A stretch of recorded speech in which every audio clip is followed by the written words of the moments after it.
All right, thank you, sir. And I have just one question for Mr. Nelson, and then I'll get off the line. Roy, you've had such a legendary career already, so many great fights, so many accomplishments. If things don't go your way on Friday night, is this it for you, or do you keep on keeping on? You know what? It's one of those things. As long as I'm competitive, I'm okay with however, because I know where I stand in the whole heavyweight division in the world, from UFC, from Bellator to ONE FC to the whole 9 yards. So as long as I'm competitive, I keep doing what I'm doing.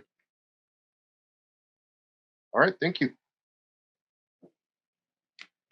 Our next question comes from the line of Giancarlo Alino. Giancarlo, your line is now live. Hi, Roy. You competed on The Ultimate Fighter before, and you might have that experience now of not competing with too many people in attendance. Does that give you the advantage, you think, coming into this fight?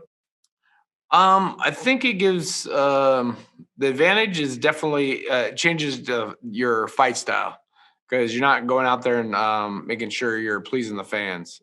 So you just kind of going out there and just getting the W any way you know how. I think that's the difference between when you're playing with fans live. It's like a rock and roll concert. You got to make sure everybody's happy. And how does that affect a fighter? Like, you've been around this sport a long time. Having no fans, does that really take a toll on a fighter, or is it just that it allows you to hear a corner more and helps you? I think having no fans just makes it a little bit easier on what the plan is, the game plan. Like when you have fans, you kind of shift towards making the fans happy when you hear live. So that's the only difference versus like your game plan changes. You can stick to a game plan better. Thank you very much, and best of luck on Friday. Thank you. Our next question comes from the line of John Eric Poley. John, your line is now live.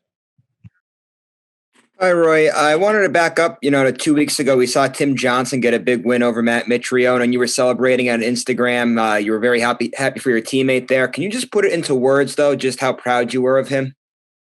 I was living vicariously through Tim, because I've been asking for the Matt fight. I've been asking for a check. I've been asking for a lot of guys, and I just take fights whatever I get. So that fight was just one of those kind of just marks, because just telling Tim exactly how to beat him and how to basically just get the job done. And Tim executed a game plan that was flawless, besides a little headbutt. Yeah, I wanted to touch on that too, because he said that in his post-fight that you were very helpful to him during training camp. Now, for this training camp for you, is Tim helpful to you just like you were to him? I didn't really have Tim this training camp, just besides the I think we made it work specifically for me, like, because this was a short notice fight for me. So not really, because we're, more for Tim. And then Tim actually had a fight. And then when he got back, he came back, I think so I got like maybe one good sparring session with him. And then just the last thing for me then, a few years ago, I was in Vegas and I stopped by Floyd Mayweather's gym just to see it. And you were in there doing some boxing training. So I was wondering, do you still go over to Mayweather's, and how have they helped you out helped you through your career? Throughout my career, working out at Floyd's or Bones's, I pretty much I go everywhere I can find good work. So anywhere I can find good work and work with good people, that's where I'll go. Thanks. Good luck this weekend. Thanks. All right. Our next question comes from the line of Jay Anderson. Jay, your line is now live. Thanks very much. And welcome back, Roy. I wanted to ask, at 44, what's the biggest difference in your training today from, say, 10 years ago? 10 years ago, the difference is not being able to find a gym now. This at 44, there's a pandemic, so finding a gym is really hard now. Back then, you could find a gym just throw a rock. All right. Now, if you do get past Moldavsky, would you be interested in being one of Fedor's final opponents? You know what? I've always wanted to fight Fedor. But, I think if I get past Moldavsky, or when I do, I think it's time for me to actually start picking who I want to fight versus, just taking whoever they give me. And last one for me, you talked about, having the fans there, you kind of feel that pressure to put on a show. You've always been a guy who likes to entertain, though. Is that a change in mindset that you've had now where you've got to start looking out for yourself more? No, anytime I've always, because the fans are the ones that pays the bills, but it's just different when it's live because they're not paying the bills now. Now it's TV stuff. So it's a little bit different. Now you just go out there and put on a show, but you just go out and win. And then that's all that matters because that's all the network matters. All right. Our next question comes from the line of Arkadi Sakovsky. Arkadi, your line is now live. Hi, Roy. How are you? Good. Greetings from Israel. My question is, you are a knockout artist. You prefer to stand and bang in the phone booth, but a lot of people don't know and maybe don't remember that you're an excellent grappler. Will we see the grappler? You know what? I'm hoping we'll see all my versatile tool belt skills that I have in this fight, just because that's what my coaches want to see. So I have to give them what they're the only ones. They're the fans that I have that are in my corner. If anybody wants to hear how good your grappling is, they should hear Rampage's commentary on The Ultimate Fighter after your win against the late, great Kimbo Slice.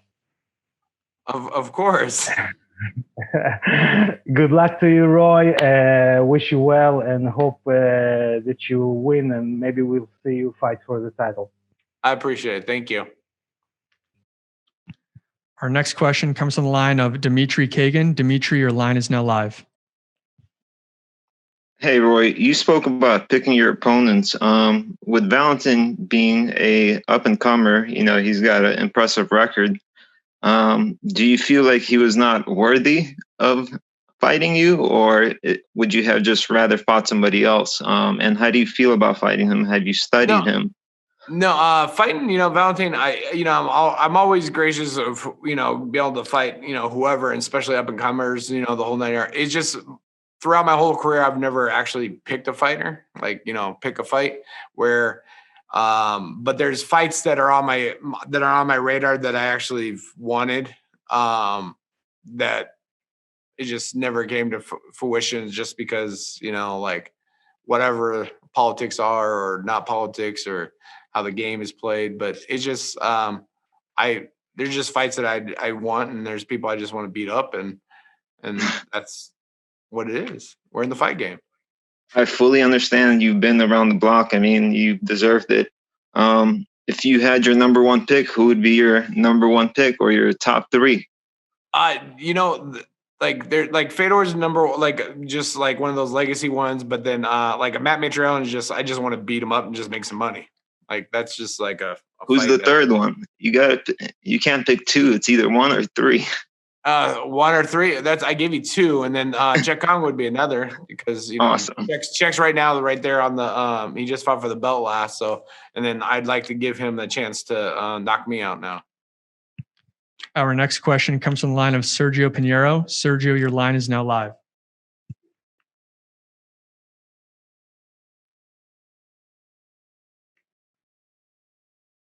And it's not live. Sergio, you there?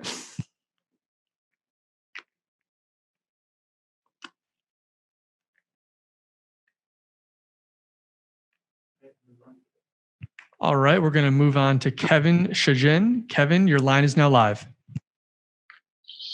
Hey, Roy, Big Country, how we doing? Good. All right, Roy, you've had a long career.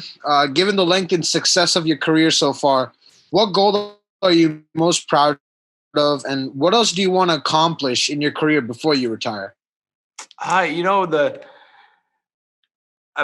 still just plugging away and doing what I'm doing. Right now, it's still for the the Bellator belt, and then once I fight for the belt and then win it, and then I can just go, here you go, and have it back. I'm good after that.